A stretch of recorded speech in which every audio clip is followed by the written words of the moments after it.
है कि सोमवार की अगर प्रदोष पड़ती है, बहुत ध्यान से सुनना महाराज, सोमवार की प्रदोष पड़ती है तो शंकर भगवान कैलाश पर निवास करते हैं। मंगलवार की प्रदोष पड़ती है तो शिव काशी में निवास करते हैं। बुधवार की प्रदोष पड़ती है तो शिव रजत भवन में निवास करते हैं। गुरुवार की प्रदोष पड़ती है तो शिव गंगा के स्थल पर निवास करते हैं। शुक्रवार की अगर प्रदोष पड़ती है तो शिव नीलकंठ पर विराजमान होते हैं। शनिवार की अगर प्रदोष पड़ती है तो शिव शमी के वृक्ष के नीचे रहते हैं। और रविवार की जब प्रदोष पड़ती है तो शिव बेलपत्र के पेड़ के नीचे निवास करते हैं। महाराज, ये एकादशी शंकर से कह रही है कि आपका स्थान ये नहीं कि आप कैलाश पर मिले, उस वार को, उस तिथि के दिन, उस अनुकूल।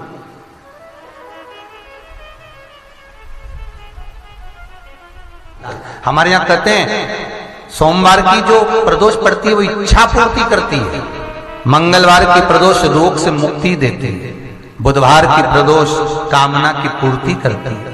गुरुवार की प्रदोष शत्रुओं का नाश करती है। शुक्रवार की प्रदोष सुख और शांति देती है। शनिवार की प्रदोष संतान का सुख देती है। और रविवार की प्रदोष जो काम दुनिया में कोई नहीं कर सकता वो अचूक फल की प्राप्ति रविवार की प्रदोष करा देती है। महाराज, ऐसी प्रदोषों का नियम वर्णन किया चाहिए। भगवान कहते ठीक है, तू थोड़ी देर खड़ी हो। एकादशी सम्मुख खड़ी हुई।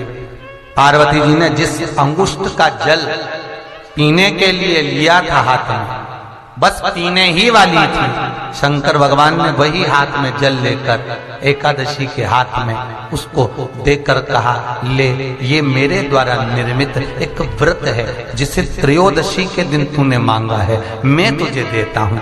आज इस व्रत का फल मैं तुझे प्रदान करता हूं। अब तू जिस जीवात्मा को लेकर जाएगी उसका पाप प्रबल नहीं होगा। किसी स्त्री, पुरुष, बालक, बुजुर्ग जो भी होगा जिसने प्रदोष का व्रत करा होगा वो जीवात्मा को तू किसी फल की कामना से नहीं, स्वतः ही लेकर चली जाए। उसमें कोई कामना नहीं है। बन सके जीवन में 11 प्रदोष या 26 प्रदोष करने के बाद आप उसका उद्यापन कर कर विराम भी दे सकते। पर जीवन में एक बार प्रदोष का व्रत मौका मिले, जिस कामना से, जिस दिन का भाव आपके मन में आए कि मुझे रोग से मुक्ति पाना है तो ये प्रदोष मुझे करना है, मैं रोग मुक्ति के लिए, हम मंगल, जो भी आपके मन में आ रहा है, संतान प्राप्ति के लिए शनिचरी प्रदोष, आप उसका स्मरण करें। फिर लिखा शिव महापुराण में, बड़ा सुंदर लिखा वेदव्यास जी ने, मान लो आप प्रदोष का व्रत नहीं कर सकते, आप अगर व्रत नहीं कर सकते तो प्रदोष के दिन, प्रदोष काल में शाम का समय सूर्यास्त का कुछ पल, कुछ घड़ी के पहले से लेकर बाद तक का प्रदोष काल के अंतर्गत आप शंकर जी के मंदिर में जाकर 1 लोटा पानी, 5 बेलपत्र भी अगर समर्पित करते हैं तो संपूर्ण प्रदोष का फल आपके भाग्य में प्रबल हो जाए। शिव महापुराण में इसका शिव कथा कहती है 12 महीने प्रदोष आती है, 12 महीने शिवरात्रि आती है। प्रदोष को ही शिवरात्रि का भाव है। 12 महीने आते हैं। अगर व्यापार ना चले, दुख तकलीफ ज्यादा हो, कष्ट ज्यादा हो, बहुत टेंशन जिंदगी में चल रहा हो, कोई काम हो ही नहीं रहा, कोई दिक्कत ही दिक्कत है, व्यापार सही ना चल रहा हो, कष्ट ही कष्ट हो, और यहां तक है अगर बीमारी ने भी घेर रखा हो और बहुत जिंदगी में दुख चल रहा हो, कहीं मत जाना, प्रत्येक महीने प्रदोष आती है। हर महीने शिवरात्रि प्रदोष आती है। 1 लोटा पानी, 5 बेलपत्र,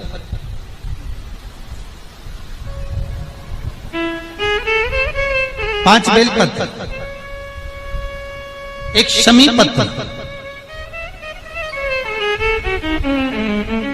1 शमी पत्र, 5 बेलपत्र तांबे के लोटे में जल में डाल लीजिए।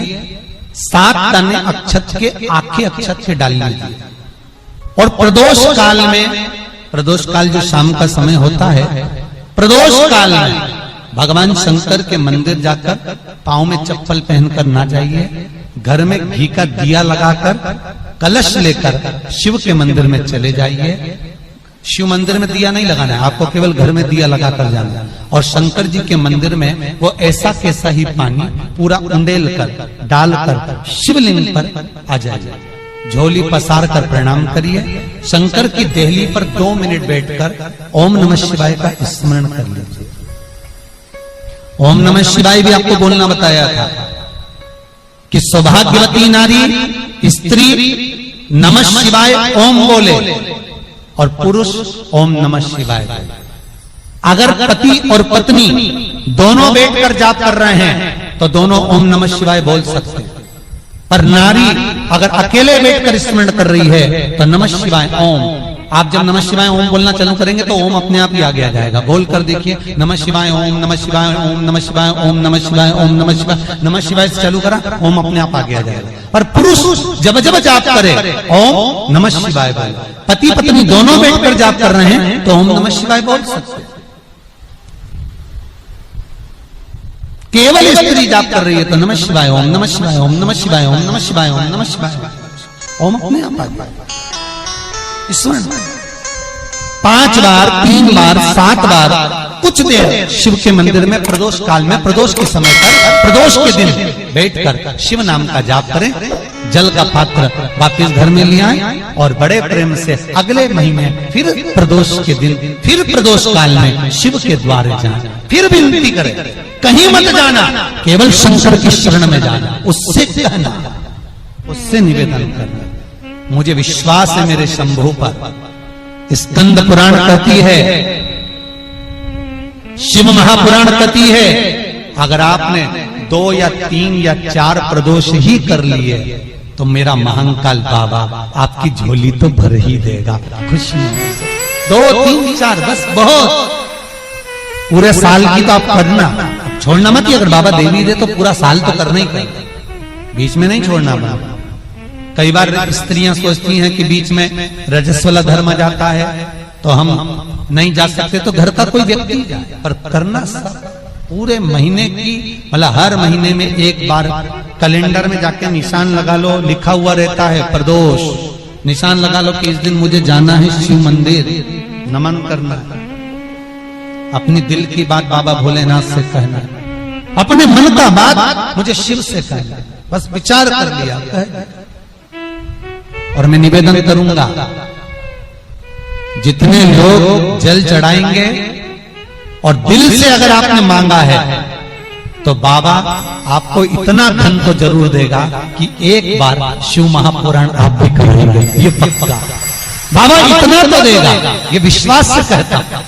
हाँ, आपका मन है करना हो तो करो, नहीं तो यहाँ तो हमारे यहाँ तो शिव महापुराण की कथा कहती है, तुम्हारा भाव पड़े वैसा करो। पर प्रदोष का जो नियम बताया है, शंकर का अनुमोदन जो बताया है, वो कर सकते। शिव का स्मरण, शंकर का, बाबा इतना तो जरूर देगा कि एक बार आप भी हिम्मत कर सकोगे कि मुझे शिव पुराण कराना है, और शिव कराएंगे और शंकर ही सुनाए, वो देगा। नमस्कार दोस्तों, श्री शिवाय नमस्तुभ्यं, हर हर महादेव। पूज्य पंडित प्रदीप मिश्रा जी ने प्रदोष व्रत के कुछ नियम बताए हैं। उन्होंने कहा है कि हर व्यक्ति को अपने जीवन में प्रदोष व्रत को जरूर अपनाना चाहिए। 11 या 26 प्रदोष हमें अपने जीवन में जरूर करने चाहिए। अगर हम ये व्रत नहीं कर सकते तो कुछ उपाय हैं जो पंडित प्रदीप मिश्रा जी ने इस वीडियो में बताए हैं, उनको करके भी आप व्रत के फल को प्राप्त कर सकते हैं। आशा है कि आपको वीडियो अच्छी लगे तो इसे लाइक जरूर कीजिए, चैनल को सब्सक्राइब करना ना भूलें, साथ ही कमेंट में हर हर महादेव जरूर